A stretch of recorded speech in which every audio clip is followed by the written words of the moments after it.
Now, I'd like to welcome Marguerita Chang to discuss her article that took Kiplinger's by storm about the sandwich generation. Marguerita Chang is CEO of Blue Ocean Global Wealth and a frequent contributor to many top financial publications. She often speaks to groups and organizations on a variety of important financial topics, including Social Security, elder care, and, yes, of course, retirement. She recently published an article for Kiplinger called Advice to the Sandwich Generation.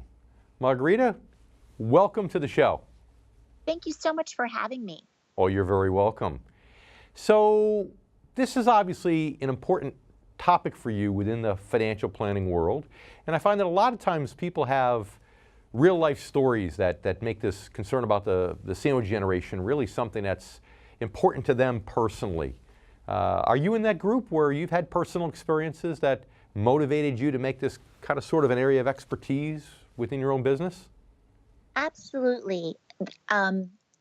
So this is a very important topic to me, both personally and professionally, because I found myself sandwiched.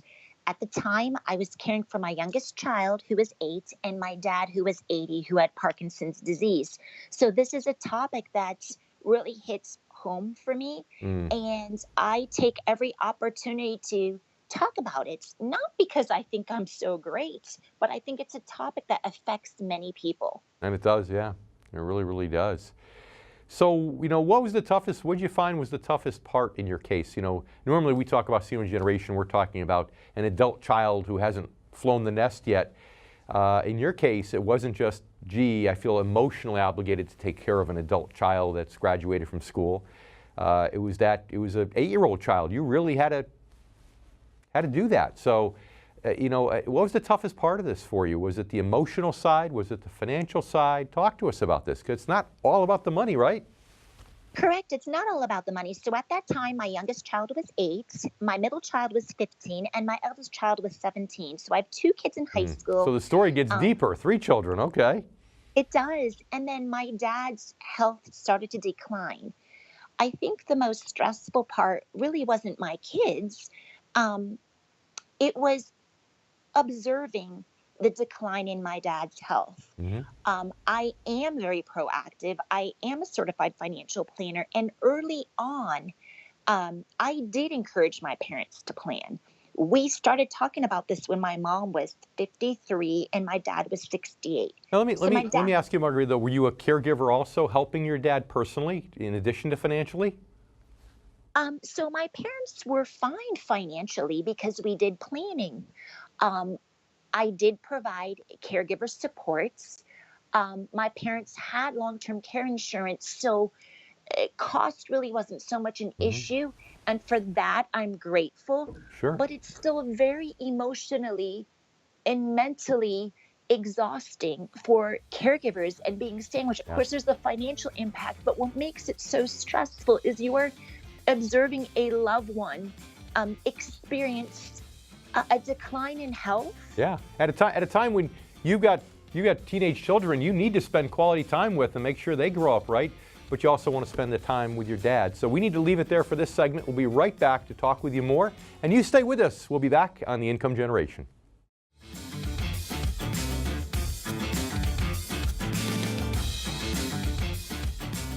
On a previous episode of The Income Generation, we shared a step-by-step strategy for answering the question, how much money do I need to retire?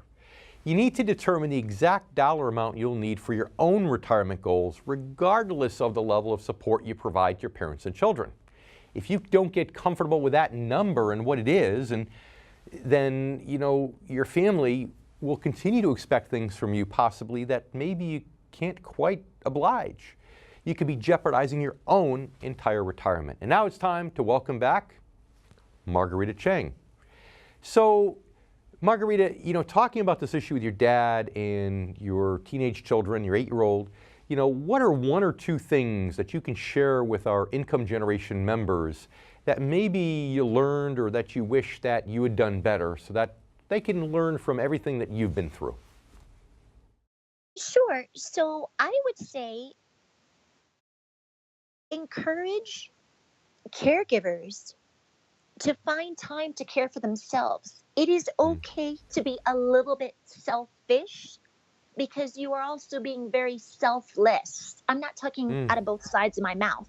Mm-hmm. What I mean by this is sometimes if your dad has or loved one, I'm saying my dad because it was me, has been in the hospital and you don't have time to cook, it's okay to get carry out. Or if people ask how they can help, it's okay for you to accept help. It is not a sign of weakness. We have all been in that situation. So Sure. that's what I would say. I think that's very helpful. The second tip, don't do anything drastic. Don't quit your job. See if you Okay. can work from home, talk to your boss. But the most important thing is for you not to do anything drastic with your finances. Yeah, absolutely. That's very good advice. It's like anything else. Now, as a CFP, you know, in the 45 seconds or so we have left in the segment as a CFP, are there any asset allocation changes you think people might want to make as they get, you know, as they get these extra liabilities thrown on them? And I know you can't give specific recommendations because we're talking to a whole television audience, but what would you say to that?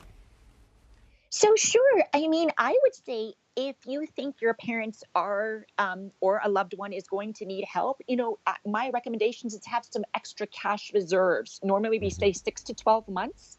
Hey, it's okay if you have closer to 18 months or even 24 months. Mm. Um, just to be prepared for airplane Mhm. tickets or needing to provide support for loved ones. Sure. So have a little more cash on hand.